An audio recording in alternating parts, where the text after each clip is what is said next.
મહેસાણાની ખેરાલુ નગરપાલિકાની મળેલી બંધ બારણે સભામાં 2.37 કરોડનું બજેટ મંજૂર.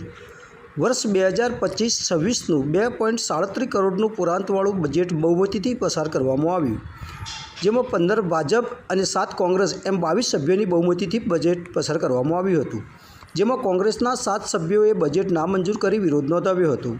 બજેટમાં ₹49.60 કરોડની આવક સામે ₹47.22 કરોડ ખર્ચ જતાં 2.37 કરોડનું પુરાંતવાળું બજેટ રજૂ કરવામાં આવ્યું હતું.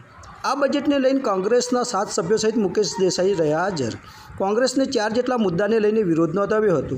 પાલિકાના સ્ટેન્ડિંગ ચેરમેન રાજેન્દ્ર સથવારાએ બજેટને લઈને આપી હતી માહિતી.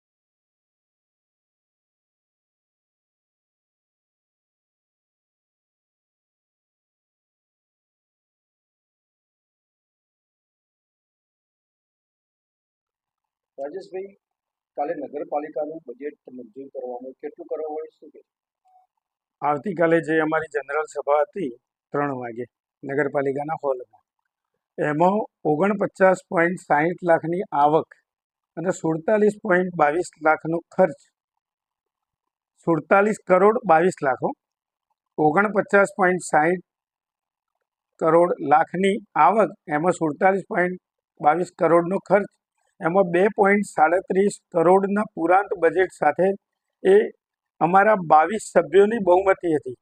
જે નગરપાલિકાના 22 સભ્યો હાજર હતા, એમાં 15 સભ્યો ભાજપના 15 સભ્યો સાથે બજેટ મંજૂર કર્યું અને કોંગ્રેસના 7 સભ્યોએ નામંજૂર કર્યું છે.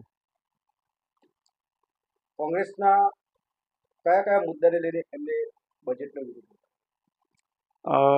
બજેટનો તો ખબર નહીં કોઈ કયો મુદ્દો હતો એમનો, પણ બજેટ એમનું નામંજૂર કરવાનો ઈરાદો હતો, એ ગણતરીથી એમને નામંજૂર કર્યું છે. રોડને લઈને પણ કંઈ વિરોધ કર્યો છે શું? રોડના લઈને અમારો એક રોડ જીઈબીથી દેસાઈવાડાનો ડોમરનો રોડ છે, મૂકેલો હતો અગાઉ. એ મુદ્દાના આધારે અમે એને સીસીમાં કન્વર્ટ કર્યો. તો સીસીમાં ત્યાં આગળ 1.5 ફૂટ ઉપરનું પાણી ભરાય છે અને ડામરનો રોડ એક એવી જગ્યાએ ચાલે નહીં, એટલા માટે અમે સીસી રોડ કર્યો. એમાં પણ એમનું કહેવું એમ છે કે ડોમરનો રોડ જે છે એ ડોમરનો જ બનાવવો જોઈએ. એ મુદ્દાના સાથે એમને અમે સીસી કર્યો, એમને ગમ્યું નહીં, એટલા માટે એમનો વિરોધ છે. ભૂગર્ભ ગટર લાઇન ફેઝ 2 જે સરકારમાંથી આવે છે અને એના માટે અહીંયા અમારે મંજૂર કર્યો છે અમે, કારણ કે ગામની સુખાકારી માટે ગટરનું ફરતી જે કોઈ ફેઝ 1માં કામ રહી ગયેલું છે અથવા તો ચોકઅપ થયેલી ગટર છે, એ ફેઝ 2માં સુધારી અને નવીન મશીનોના આધારે એ કામ કરવા માટેનો આ મુદ્દો છે. કારણ કે હાલ ગામમાં ઘણી જગ્યાએ ફેઝ 1ની ગટરો ઉભરાય છે અને એનું ફેઝ 2માં જ એનું સમારકામ થઈ શકે એવું છે, પણ એમાં પણ એમનો વિરોધ હતો. આ સાથે વન નેશન વન ઇલેક્શન બાબતને લઈને કહેવા મળે છે. One election one nation one ઇલેક્શનમાં પણ એમને વિરોધ કર્યો.